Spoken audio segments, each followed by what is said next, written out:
जय गजानन सर्वांना. तर आज आहे मकर संक्रांती. सर्वांना मकर संक्रांतीच्या खूप खूप शुभेच्छा. शिव सर्वांना विश कर. तिळगुळ घ्या, गुळ गुळ बोला. यस, हॅपी मकर संक्रांती म्हण. हॅपी मकर संक्रांती. हॅपी मकर संक्रांती. शिवचा आज स्कूल होती आणि शिव आता स्कूलमधून आला. हो ना, सुट्टी नव्हती का तुला आज? नाही, पतंग पण आणली काय? कोणी आणली? हरी बनीची. कोणी आणली पतंग? बाबांना.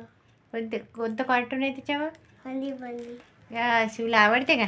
हो, आवडीचं कार्टून आहे. हो ना. हो. तर आता आपण पतंग उडवायला जाऊ आहे ना. हो. चल टेरेस. चलो.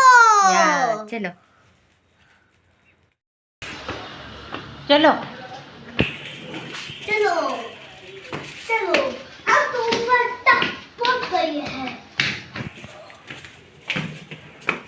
इधर.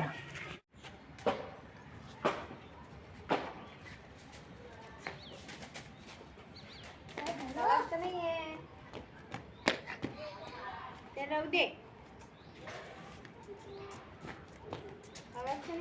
ते असं कसं पोते पोते सोडे. हवाच्यामुळे थांब. मी जातो. मला पतंग हे फडफड करतेच ना. इकडे ना, हे ना, हे ना, इकडे ना समोर.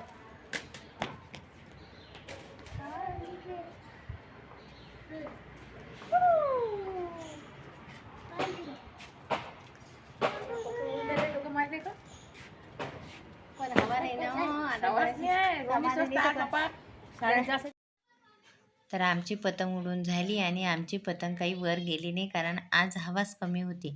तर आता अभ्यासाचा टाईम झाला आणि शिव अभ्यास करत आहे आणि ती खिडकीत बसून. तर म्हटलं शिव अभ्यास करत आहे आणि तशी 3 वाजले. तर आता मी शांततेत पूजा करून घेते, कारण आज 3चा टाईम होता पूजेचा आणि बहुतेक जण म्हणा 3च्या पुढेच वेळ आहे. तर मी आता पूजा केली आणि आता करणार आहे साबुदाण्याची उसळ, कारण आज आहे एकादशी आणि मी पण एकादशी केली. कारण कितीतरी वर्षाने एकादशी आली म्हणते आज संक्रांतीच्या दिवशी. तर छान आहे आणि आज उपवास केला पाहिजे, तर मी पण केला. आज भरपूर बायकांना कन्फ्युजन होतं की सण आज करावं की उद्या करावा, देवाला नैवेद्य काय करावा, सुगड्यांमध्ये काय टाकावे, कारण हे सर्व कन्फ्युजन कशामुळे झालं तर आज आली एकादशी संक्रांतीच्या दिवशी. तर संक्रांतीच्या दिवशी म्हणतात ना पुरणपोळी करावंच लागते, पण आज करावं की उद्या करा, देवाला नैवेद्य कधी दाखवा, हे सगळं कन्फ्युजन माझंसुद्धा होतं. पण मी आज एकादशी असल्याच्यानं साबुदाण्याची उसळच करणार आहे आणि उद्या करणार आहे पुरणपोळी, कारण देवाला आपण पुरणपोळीचा आज नैवेद्य दाखवू नाही शकत, एकादशी आहे.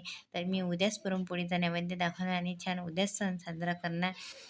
तर सुगड्यांमध्ये काय टाकावं, मी आपल्या जे चलते उसाचे बोरं वगैरे नाही चलत होते, आज गाजर टाकला आणि प्लस शेंगा वगैरे चलत नव्हत्या. तर मी आपली साधीच पूजा केली, जास्त विचारू काय करा. आता आपण कसं आज सगळं कन्फ्युजनच होतं, तर मी पण तसंच केलं, विचारू. आणि तुम्ही कसं केलं, आज सण केला की उद्या सण केला, आणि तुमचे आजची मकर संक्रांती कशी गेली नक्की कमेंट करून सांगा. तर म्हणतात ना आजच्या दिवशी म्हणतात की तिळगुळ घ्या आणि गोड बोला. तर खरंच मनापासून गोड बोललं तरच, नाही तर तिळगुळ घेऊन कोणी गोड तरी बोलते का असं हे एक म्हणच आहे. पण छान मनापासून बोललं तर गोडच बोलणं होते आणि आतून आपल्याला पुढच्या व्यक्तीबद्दल काहीतरी वाटलं तर आपण छानच बोलतो. तर सर्वांनी सर्वांसोबत छान बोलावे आणि पुढचे 2026 तुमच्यासाठी छान आणि आनंदात जावे, ही तर मी आधीच नवीन वर्षाच्या दिवशी इच्छा व्यक्त केली. तर सर्वांचंही नवीन वर्ष छान जावं आणि सर्वांना wish you very happy Makar Sankranti. भेटूया नेक्स्ट ब्लॉगमध्ये. तर इथं आता माझी उसळ ऑलमोस्ट रेडी झालेली आहे, तर छान होऊ देते मी ते. तर तुम्ही बघू शकता इथे उसळ रेडी झाली. आता देवाला मी दाखवते छान नैवेद्य उसळचा. आणि नक्की तुम्हाला हा ब्लॉग कसा वाटला नक्की कमेंट्स करून सांगा. भेटूया नेक्स्ट ब्लॉगमध्ये.